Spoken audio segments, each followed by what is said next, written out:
and fathers, hear ye my defense, which I make now unto you. And when they heard that he spake in the Hebrew tongue to them, they kept the more silence. And he saith, I am verily a man, which am a Jew, born in Tarsus, a city in Cilicia, yet brought up in this city at the feet of Gamaliel, and taught according to the perfect manner of the law of the fathers, and was zealous toward God, as ye all are this day.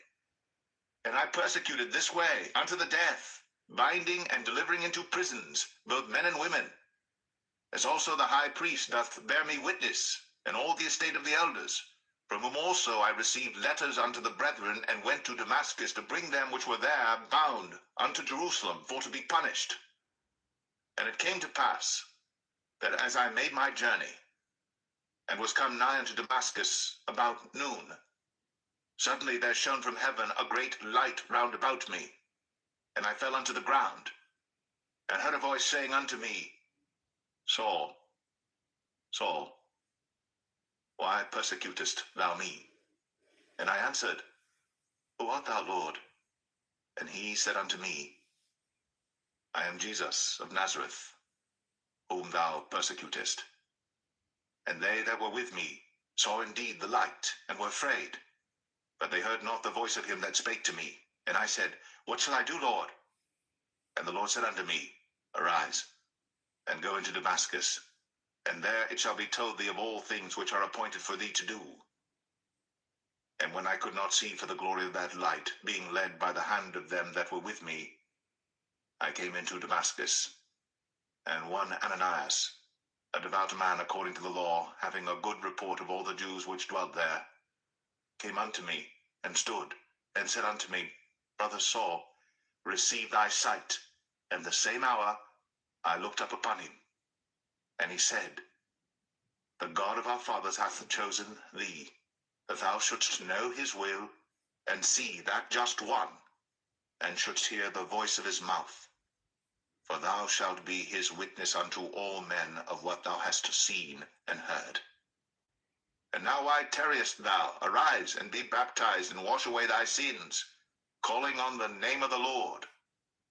And it came to pass, that when I was come again to Jerusalem, even while I prayed in the temple, I was in a trance, and saw him saying unto me, Make haste, and get thee quickly out of Jerusalem, for they will not receive thy testimony concerning me. And I said, Lord, they know that I imprisoned and beat in every synagogue them that believed on thee. And when the blood of thy martyr Stephen was shed, I also was standing by, and consenting unto his death, and kept the raiment of them that slew him. And he said unto me, Depart, for I will send thee far hence unto the Gentiles. And they gave him audience unto this word, and then lifted up their voices and said, Away with such a fellow from the earth, for it is not fit that he should live. And as they cried out and cast off their clothes and threw dust into the air, the chief captain commanded him to be brought into the castle, and bade that he should be examined by scourging, that he might know wherefore they cried so against him. And as they bound him with thongs, Paul said unto the centurion that stood by, Is it lawful for you to scourge a man that is a Roman and uncondemned? When the centurion heard that, he went and told the chief captain, saying, Take heed what thou doest, for this man is a Roman. Then the chief captain came and said unto him, Tell me, art thou a Roman? He said, Yea. And the chief captain answered, With a great sum obtained I this freedom. And Paul said, But I was freeborn. Then straightway they departed from him which should have examined him. And the chief captain also was afraid, after he knew that he was a Roman, and because he had bound him. On the morrow, because he would have known the certainty wherefore he was accused of the Jews, he loosed him from his bands, and commanded the chief priests and all their council to appear, and brought Paul down, and set him before them.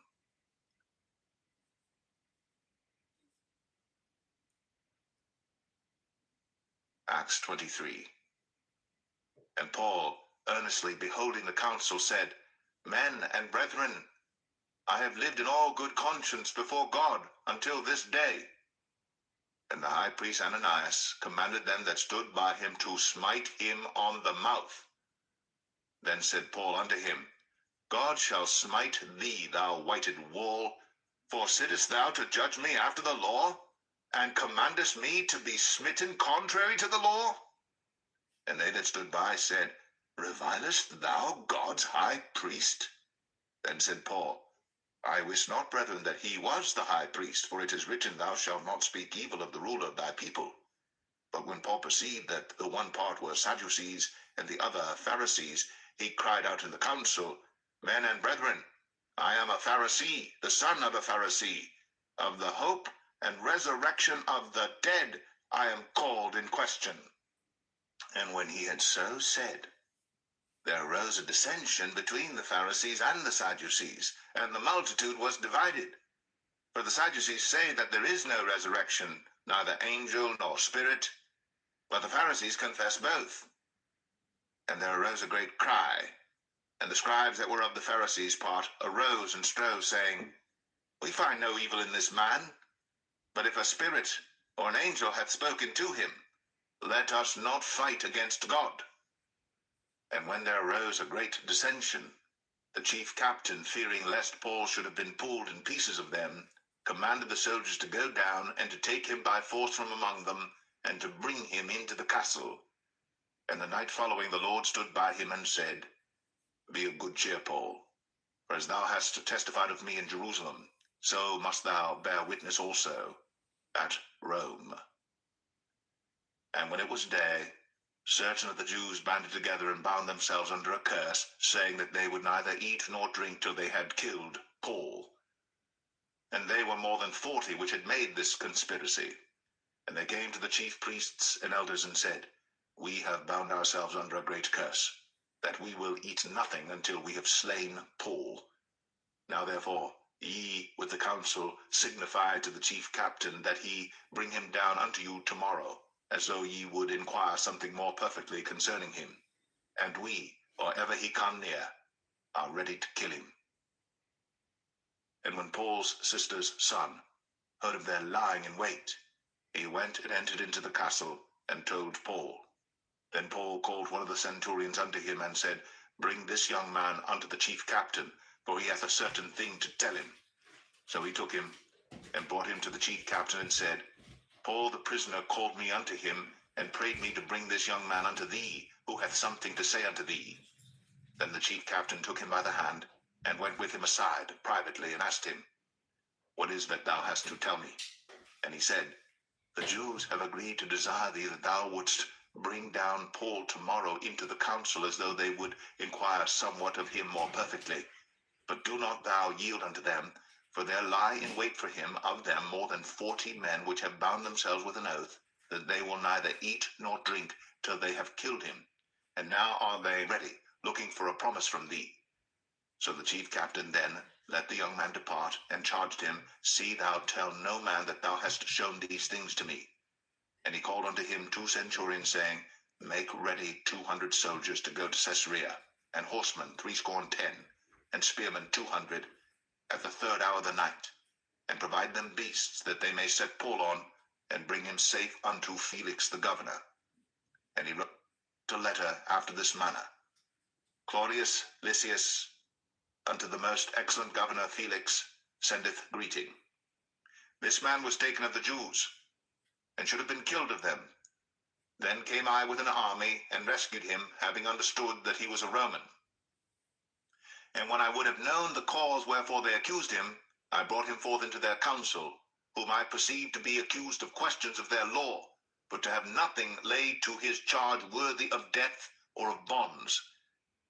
And when it was told me how that the Jews laid wait for the man, I sent straightway to thee, and gave commandment to his accusers also to say before thee what they had against him. Farewell. Then the soldiers, as it was commanded them, took Paul, and brought him by night to Antipatris. On the morrow they left the horsemen to go with him, and returned to the castle, who, when they came to Caesarea, and delivered the epistle to the governor, presented Paul also before him. And when the governor had read the letter, he asked of what province he was, and when he understood that he was of Cilicia, I will hear thee, said he, when thine accusers are also come. And he commanded him to be kept in Herod's judgment hall.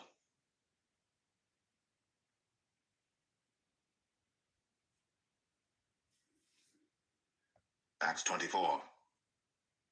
And after 5 days, Ananias the high priest descended with the elders, and with a certain orator named Tertullus, who informed the governor against Paul.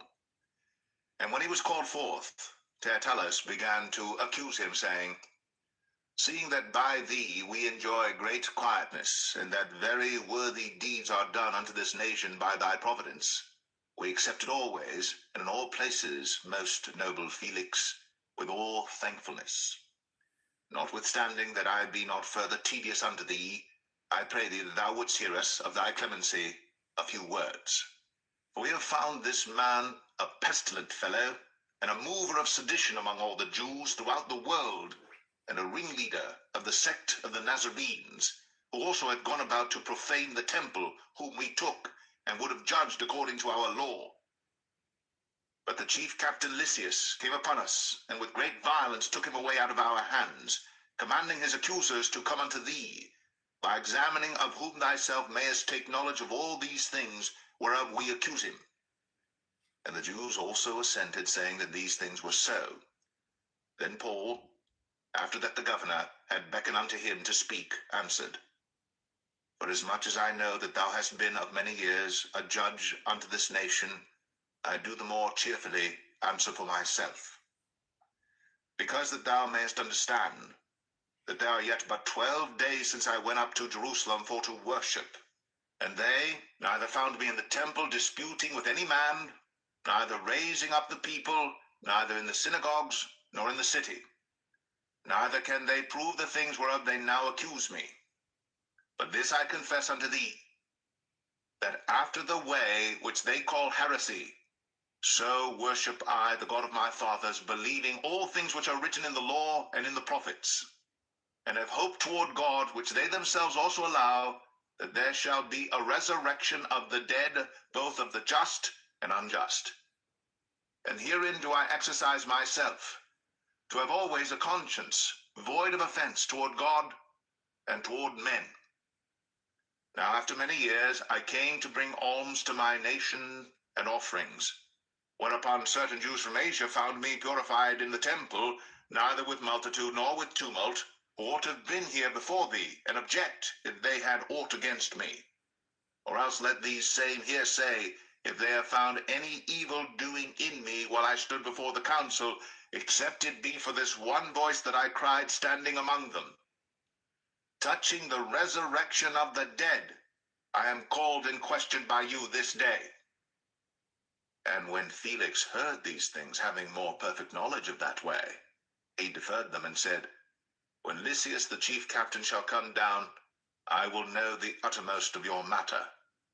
And he commanded a centurion to keep Paul, and to let him have liberty, and that he should forbid none of his acquaintance to minister or come unto him. And after certain days, when Felix came with his wife Drusilla, which was a Jewess, he sent for Paul, and heard him concerning the faith in Christ.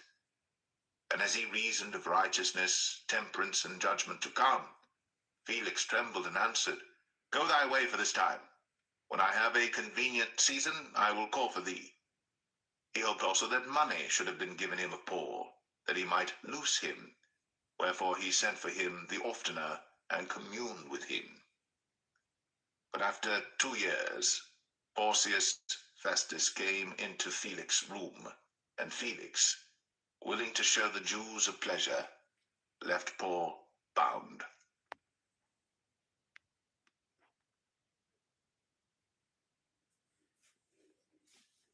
Acts 25.